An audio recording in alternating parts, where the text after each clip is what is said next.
So बाबा ना एक खूप इंटरेस्टिंग वाक्य म्हणायचे आणि आय थिंक ते आपल्या सगळ्यांच्याच बाबतीत खरं आहे, की आयुष्याच्या वेगवेगळ्या टप्प्यांवर तुम्हाला जी माणसं भेटतात, ती तुमच्या आयुष्याला आयदर कलाटणी देतात किंवा वेगळी दिशा देतात किंवा गती देतात. सो तशा माणसांची जर यादी करायची झाली, तर जसं आपण आधी विजय तेंडुलकर, डॉक्टर लागू, निळूभाऊ यांच्याबद्दल बोललो. हं. की ते कलाकार तर ग्रेट होतेच. त्याच्याचबरोबर त्यांच्या ज्या सामाजिक जाणीवा होत्या आणि ते ज्या पद्धतीने विचार करायचे, त्याचं कुठेतरी संस्कार किंवा त्यांचा परिणाम हा बाबांच्या सुरुवातीच्या करिअरच्या काळात झाल्यामुळे खूप बाबांवर त्याचा चांगला परिणाम झाला. तशीच दुसरी व्यक्ती आय वुड से की याच्या खालोखाल जी बाबांच्या आयुष्यात आली, ती म्हणजे अनिल काका, म्हणजे डॉक्टर अनिल अवचट. आपण सगळेच ओळखतो त्यांना. तर अनिल काका हा परत सामाजिक कृतज्ञता निधी निधी उभारणीसाठी जेव्हा त्यांनी लग्नाची बेडीचे प्रयोग केले होते, त्याच्यामध्ये बाबा, तनुजा, रोहिणी हट्टंगडी हे बरीच माणसं होती, निळूभाऊ होते. मोठ्या त्यांनी अख्ख्या महाराष्ट्राचा दौरा केलेला होता. त्यावेळेला नरेंद्र दाभोलकर आणि अनिल अवचट हे नेहमी म्हणजे त्या टूरमध्ये यांच्याबरोबर होते. त्यावेळेला परत मी म्हटलं तसं बाबा वॉज अ स्टार. नॅशनल लेव्हलला कारण अर्धसत्य येऊन गेलेली होती, हुकूमत ते चाललेलं होतं. पण तरीही हे आपण करायचं. हे निळूभाऊ आणि डॉक्टर लागूंमुळे बाबांमध्ये ती हे होती, की नाही, हे आपण करायचं. हां, असं. आणि त्या सगळ्या प्रवासाच्या दरम्यान त्याच्या आधी थोडंसं सुभाष अवचट जे खूप मोठे चित्रकार आहेत, त्यांच्याशी बाबांची मैत्री झालेली होती. हं. आणि डॉक्टर अनिल अवचट हे त्यांचेच भाऊ. हं. तर पहिली मैत्री बाबांची झाली ती सुभाष अवचटांबरोबर झाली. हं. आणि त्याच्यानंतर ह्या सामाजिक कृतज्ञता निधीच्या दौऱ्यादरम्यान बाबांची आणि अनिल काकाची मैत्री ही खूप घट्ट झाली. बाबांची, नरेंद्र दाभोलकरांची आणि बाबांची आणि अनिल अवचटांची. आणि अनिल काका ना, म्हणजे मला तो आठवतो. तो आम्ही खूप लहान असल्यापासून आमच्या घरी यायचा. आणि त्याच्या पर्सनॅलिटीमध्ये ना, एक असा ठहराव होता. हं.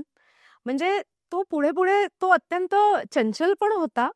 पण जेव्हा एखादा माणूस स्वतःच्या मनातलं काही बोलत असेल, त्यावेळेला त्याच्यामध्ये जो एक गंभीरपणा असायचा, तो खूप समोरच्याला म्हणजे जो व्यक्ती मोकळा होतोय मनातून, त्याला खूप सुखावून जायचं. त्याला एक सेफ स्पेस मिळायची. सो मला असं वाटतं, की ज्यावेळेला बाबा स्टार होते आणि इतकं इन्सिक्युअर करिअर असतं हे फिल्म इंडस्ट्रीमधलं. या करिअरच्या दरम्यान अनिल काकासारखा मित्र त्यांना मिळाला आणि बाबांना त्यांची ना सेफ स्पेस मिळाली, असं मला वाटतं. आणि बाबा जसं सगळ्यांना माहिती आहे, आम्ही नगरचे आहोत आणि अत्यंत पॅट्रिआर्कल सोसायटीमधले आम्ही त्या गावातून आम्ही आलेलो आहोत. तर माझ्या मते अनिल काकामुळे कुठेतरी बाबांना हे कळलं, की अरे, आपल्या मुली आहेत, आपण त्यांचे वडील आहोत, तर आपल्यावर पण जबाबदारी आहे. कारण अनिल काका हा दोन्ही हातांनी मुलींची जबाबदारी पेलत होता. हं. आणि त्याच्याबद्दल त्यांनी लिहिलेलं पण आहे.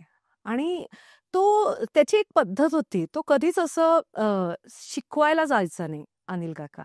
तो फक्त त्याच्या आयुष्यात घडलेली एखादी घटना त्या बाबतीतली तशी सांगायचा. तर असं तो करायचा आणि बरंचसं मला असं वाटतं, की बाबांचं काउन्सिलिंग एक चांगली व्यक्ती होण्यामध्ये हे अनिल काकांनी केलेलं आहे. वेळोवेळी केलेलं आहे. अर्थात आम्ही मुलींनी त्याचा गैरफायदाही घेतलेला आहे, की आम्हाला काही हवं असलं, की आम्ही लगेच जाऊन अनिल काकाला सांगायचो आणि मग अनिल काका बाबांशी बोलायचा. म्हणजे मी मी गैरफायदा घेतला असं मी म्हणेन. माझ्या बहिणी फारच साध्या आहेत माझ्यापेक्षा त्याच्यामुळे. तर अनिल काका हा ही पहिली अशी व्यक्ती होती. बाबा तेव्हा स्मोक करायचे. हं.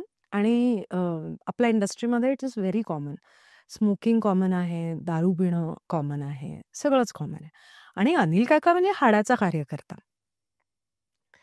तर तो पहिली व्यक्ती होता ज्यांनी बाबांना सांगितलं, की "सदाशिव, तू सिगारेट ओढतोस, ती तू ओढ, माझ्यासमोर नको ओढूस." आणि ते अशा पद्धतीने सांगितलं, की बाबांना ते नाकारणंच शक्य नव्हतं.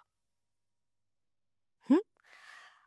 त्याच्यामुळे बाबांची हळू-हळू सिगारेट कमी झाली. हं. आणि तंबाखू नंतर ते खायला लागले. जेव्हा अनिल काकाच्या ते लक्षात आलं, तेव्हा अनिल काकांनी त्याच्यावरही त्यांना लेक्चर दिलं. लेक्चर म्हणजे गप्पा-गप्पांमध्ये, की आपण जी खैनी खातो, ती कशी तयार होते, वगैरे असं सांगून.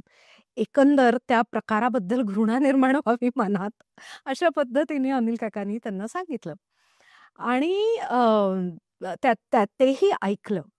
आणि जेव्हा बाबा त्यांच्या अगदी शेवटच्या ह्याच्यात होते, हॉस्पिटलमध्ये होते, तेव्हा मला आठवतंय त्या शेवटचं अगदी ते जेव्हा कोमात गेले, त्याच्या आधी अ, 1 का 2च दिवस अलीकडे अनिल काका मुंबईला आला होता आणि त्यांनी मस्त तिथे हॉस्पिटलच्या रूममध्ये बसून बासरी वाजवली, गाणं म्हटला, खूप हसवलं बाबांना. हां. तर ते माझ्या मते बाबांचं शेवटचं इतकं खळखळून हास्य मी ऐकलेलं होतं. त्याच्यानंतर नाही. कारण त्याच्यानंतर 1-2 दिवसातच बाबा आय-सी-यूमध्ये गेले आणि त्यांनी नेव्हर केम बॅक. तर ती एक खूप महत्वाची जागा अनिल काकाची आमच्या सगळ्यांच्या आयुष्यात आहे. आणि आजही आम्हाला काहीही वाटलं, तरीही म्हणजे बाबा गेल्यानंतरही बरीच वर्ष अनिल काका होता. तर आम्ही हक्काने त्याला फोन करून त्याच्याशी बोलू शकत होतो. त्याच्याशी वाद घालू शकत होतो. तोही आम्हाला हक्काने प्रश्न विचारू शकत होता. तर अनिल काका हा बाबांचा सख्खा भाऊ नसला, तरी एका मोठ्या भावाचं जी जबाबदारी किंवा जे प्रेम लावणं असतं, ते अनिल काकांनी बाबांना दिलं.